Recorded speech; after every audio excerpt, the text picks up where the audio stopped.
I am delighted to be facilitating our conversation today with our special guest, Yasmine Arrington. Yasmine was born and raised in Washington, D.C. She is a 2015 graduate from Ellen University with a Bachelor's of Arts in Strategic Communications and History. She earned her Master of Divinity degree from the Howard University School of Divinity in May 2018. Yasmine is the author of Daily Reflections for Social Entrepreneurs Journal. In 2010, while a junior in high school, she founded the nonprofit Scholarships, an organization that provides college scholarships, mentoring, and a peer support network to children of incarcerated parents, hence why she's with us today, inspiring them to complete their college education. To date, Scholarships has awarded over $250,000 in college scholarships to 61 scholars, 22 of whom have since graduated. Yasmine has been featured in Teen Vogue, Essence, Black Enterprise, Forbes Magazine, The Washington Post, The Baltimore Times, amongst other outlets, including NBC4, for her work in the community with scholarships. Yasmine is the recipient of several awards, including the Peace First Prize, the DC Social Innovation Prize, Angel Amongst Us Award by the Negro Council of Women, Radio 1 WKYS Top 30 Under 30, and she was also AYPF's 2016 Samuel Harpin Award winner, recognized for her public service. Yasmine is phenomenal, and we have a lot to learn from her, as I'm sure you will share that same sentiment after hearing from her. So without further ado, please help me welcome Yasmine Arrington, who will be speaking with us this evening. As you all hear from Yasmine, as a reminder, we will have a Q&A live session with her. So as you hear her speak, please submit your questions to Yasmine via the chat box, and I will get to as many as I can towards the end. So without further ado, I'll turn it over to Yasmine. Hi, everybody. I'm so excited to be with you. Wow. I'm so moved by all of by the performances and the songs and your stories. Kinvin, Marquez, Daphne, thank you for sharing your stories. You're very inspiring. Keep sharing your stories. I just want to start off by saying 2020 has been crazy. It has been crazy, but we're here. We're still here, and my heart and my heart goes out, and my prayers go up to each of you during this very difficult year in the midst of the COVID-19 pandemic. If you've lost any family members, if you're going through financial struggles, I just encourage you right now. Thank you so much, Maria, for that lovely introduction and the American Youth Policy Forum. I'll share with you as succinctly as I can, so I don't bore you, about share with you some of my journey and testimony, being the child of an incarcerated parent and starting a nonprofit. And I look forward to answering some of your questions. So when I was 16 years old, at that time I was a junior in high school. I'm a product of public schools. DC public schools. I was born and raised in Washington, DC, in the city, DC proper. At that time, it was affectionately referred to as Chocolate City. And my peers in high school just kept saying, Yasmine, you should really apply for this program called LearnServe. You should really apply for this program called LearnServe. You'd be great for it. And I had no idea what this program was. And I went ahead and I Googled, thank goodness for the internet and for Google. I Googled LearnServe International. It is a nonprofit that trains and equips young people to be change agents and social entrepreneurs. And within, and excuse my language here, but within the program, my cohort leader pushed all of us and asked us this question: what pisses you guys off? And at the time, we weren't exactly sure where they were going with that question. But what they were asking us to do is to look, which a lot of you have already done, is to look into our communities, look into our day-to-day lives, our state, our region, our world, and identify an issue, specifically a social issue that impacts people that made us feel some type of way, made us feel angry, made us feel sad, made us feel like, you know, I want to see some change. And so for me, that issue on a macro level, on a grand scale, is a topic that has already come up tonight: mass incarceration and the prison industrial complex, and how it tends to predominantly affects, by and large, what the country labels minorities. We could get into a debate about whether or not to use the term, but just for the sake of our understanding, minorities, Latino, Latinas, Black, African American people, indigenous people, and poor whites. And but I had to narrow my focus, because there was how can you possibly, you have to start somewhere, right? So I had to narrow my focus. And so on the micro level, what really was important and is important, an issue that's important to me, is the effects of parental incarceration on children and families.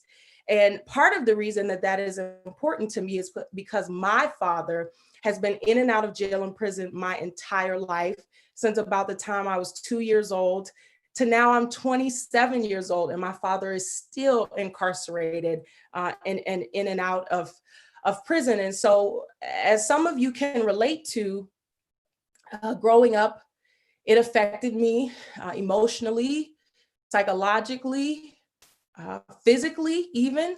And when our school or Girl Scout troop would have father-daughter dances, I had to find alternatives, maybe take my uncle or my grandfather.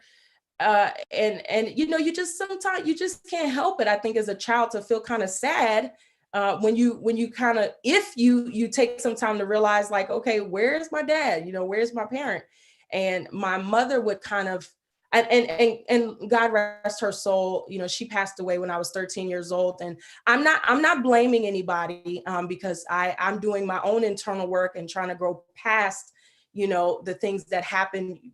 Sometimes I'm not excusing any behavior, especially not abuse, but sometimes people just do the best that they know how, because they probably weren't given the tools and the resources to be able to effectively work through their own emotions and their own thoughts, right? So my mother would kind of speak badly about my father, so much so that I was fearful. I was fearful.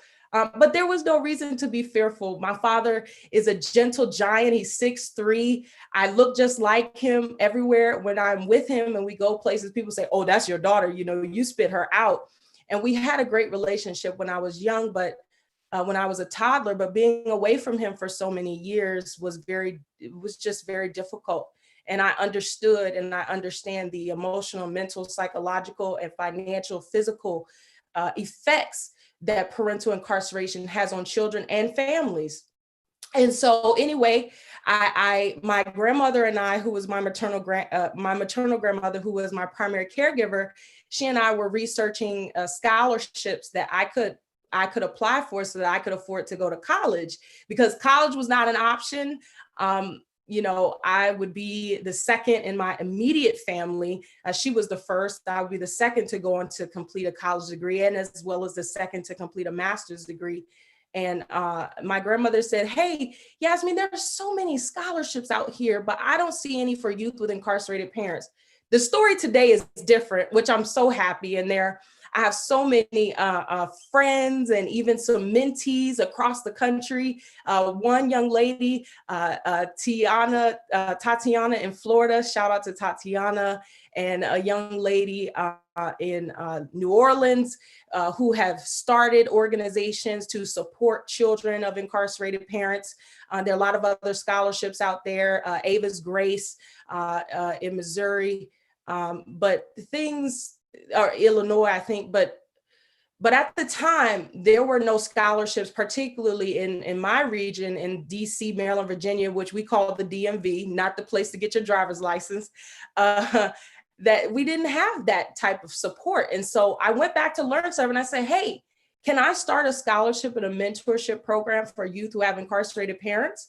And they said, well, sure, just do your research and discover, learn the root causes of your issue, of this social issue, and how young people are affected, and come up with a plan. And I ultimately pitched the idea. Scholarships received initially at that time in 2010. I was 16. We got a $1,000 seed grant from Ashoka's youth venture to launch. And I mean, I wasn't even old enough to have a bank account on my own. And so one thing led to another and led to another.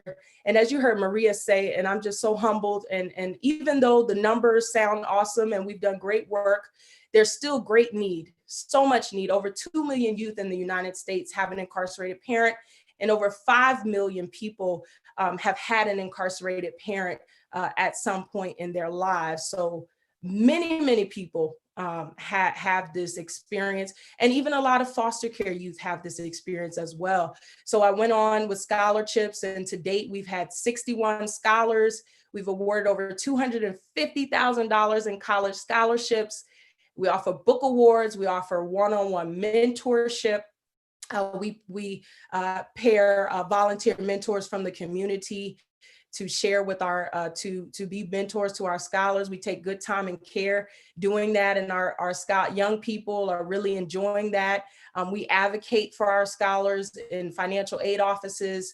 There are a lot of services and opportunities we provide, even emergency funding, because, you heard earlier Marquez and Kenvin talk about financial insecurity and financial insecurity and the trauma that comes from that. So our young people, sometimes they don't have a laptop. We had a young lady who is now a junior at a university in Virginia. And during the COVID pandemic, when she wasn't able to get her laptop, which was back on campus, she was writing her papers from her phone. And we didn't know that, but fortunately, because we rally up people from the community, we're truly a grassroots organization. We were able to raise the funds to get her a spanking brand new laptop. We've been able to cover tuition gaps, because sometimes that happens. You may go into school with 20 scholarships, but a lot of them may be one-time scholarships. And so then a year, 2-3 years down the line, you don't have as many scholarships. Sometimes students don't get refunds. So you literally go to school and you're broke as a joke. But we've had so many success stories, and I could go on and on, but I'll just stop here and encourage you to visit our website. It's scholarships, CHIPS, fund, FUND.org. That's scholarshipsfund.org. And I'll end here and say, just know that no matter your age, no matter where you come from, what you look like, and I know that you're beautiful and handsome anyhow, but no matter what you look like and where you come from, your own experiences, you can be the change that we need. And you are the generation, and one of the young ladies did a fine job, has a beautiful angelic voice, and she sang it. You're not the leaders of tomorrow. No, you are the leaders of today. You are the leaders of right now. And we need to continue to hear your voice. People who sit high in courtrooms and in Congress, and in universities and so many places, they need to hear your voice and what matters to you and what happened to you. And I encourage you to use your story. Everything, I believe, and I also am a woman of faith, everything happens for a reason. And when we're going through it, it's so painful and we don't know why these things are happening to us or why they're happening. But if you can just make it through it and tell someone else your story, you could potentially save lives. You can inspire people. You can spark change. right here, right now, no matter your age. Start somewhere, confide in someone who you trust, who supports you, whether it's a teacher or a family member or someone in your community, maybe it's a mentor, and see if they can help you to figure out ways to get it off the ground. And there are so many scholarships, there's so many fellowships and sponsorships and funding out here, who people are waiting to hear your story. They're waiting to sponsor your idea, I promise you. So I'm excited to hear your questions, and I just encourage you, don't stop, don't quit, keep the hope, keep the faith, and we will get through COVID-19 together.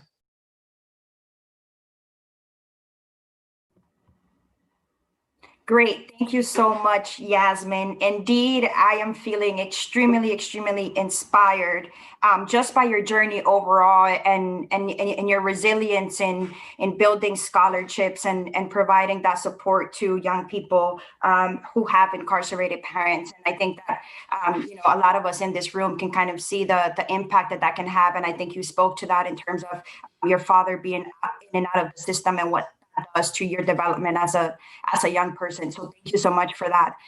Really, really inspiring. And I see some people in the chat box also saying thank you for that inspiring message. So we did receive some questions. So let's go ahead and dive right in. The first question says, how can we possibly stop or decrease the amount of people in the prison system? I know that that's a really big and loaded question, but any thoughts on that, on what we can do to reduce the number of people that's going in and out of the system? Wow, you all are going right at it, and I love it. That's a very deep question, and I appreciate you for asking that. There are a lot of ways that we can decrease the number of people who are going in and out of prisons. I'll just name a few that kind of come to the top of my head. One is things happen locally, right? Things happen in communities. And I have a dear friend named Babatunde, and I met him through Peace First, an organization, a nonprofit based in Boston that supports young social entrepreneurs and change agents. And Babatunde started an initiative where he went into, he was from Baltimore, and he got stopped by the police, right? And he was frisked and all of these things. And he really just felt degraded. He didn't like that experience. And so out of that, knowing the experiences that a lot of kids, young people in Baltimore, particularly African-Americans and minorities were having, he decided to start an initiative where he was communicating. He would literally go inside of police precincts and police departments and established relationships with police departments and went in to sort of, facilitate sensitivity trainings. And he pushed for police officers, because in a way, police officers are public servants. They are really supposed to serve the community and keep the community safe. But that does not mean that they are to treat people, like animals or unjustly, or to be out to, sort of profile people, right? But it has to be, sometimes I think we wait for adults and for authorities and people in high places to come to us, but sometimes we have to go directly to them. I would encourage you as young people, and honestly, I wish I had done it younger. It was just a matter of not having the network at that time.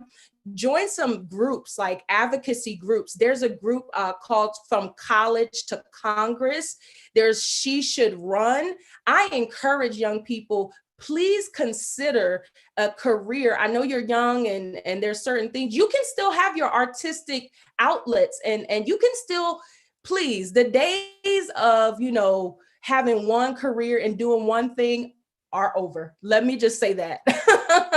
You're a multifaceted and multi-talented. So you can have your artistic side, you can, record your album, but you can also run for office or get involved. Make sure that you are registered to vote, that you vote not only in the national, when it's the presidential elections are up, but vote for your local electors. Join coalitions, and for us in DC, we have a DC City Council, and so when issues come up around children of incarcerated parents, or for lack of a better term, juvenile justice, or any issues really that come up, whether it's about education or public transportation, there are opportunities to go to speak in hearings.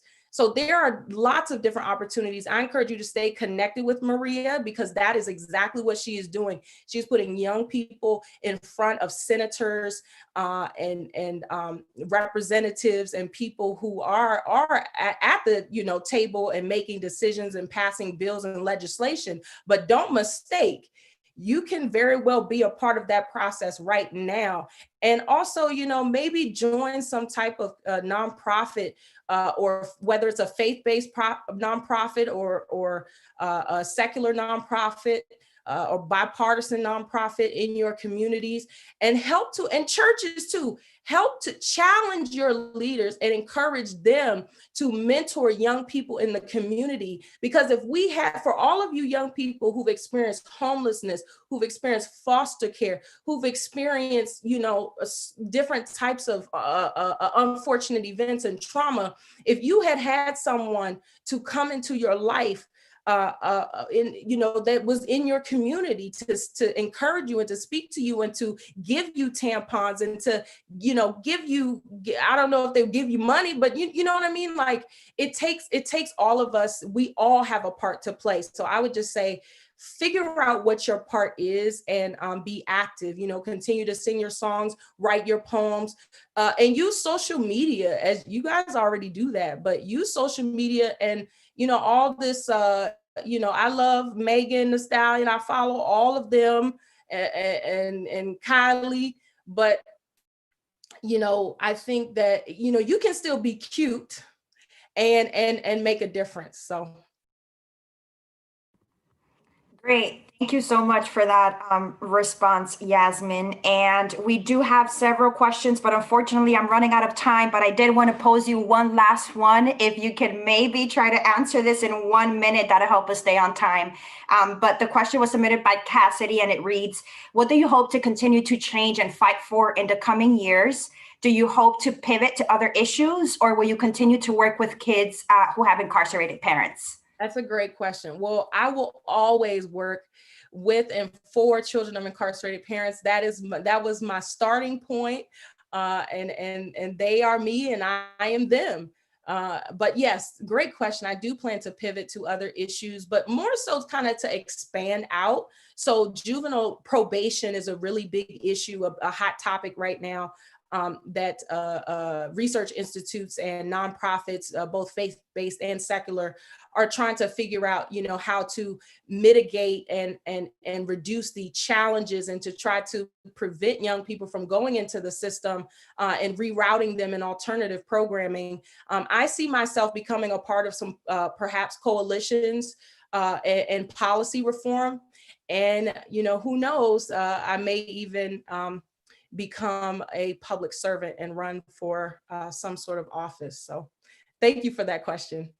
Well, there goes all of the motivation we all needed, Yasmine. We look forward to following your work and supporting you in whatever way we can in your future endeavors. So again, thank you to everyone who submitted questions. Thank you to Yasmine. Thank you so much for your time. I think that we have all learned a lot from your story, and we are left feeling inspired that we do have the power indeed to create the change that we would like to see.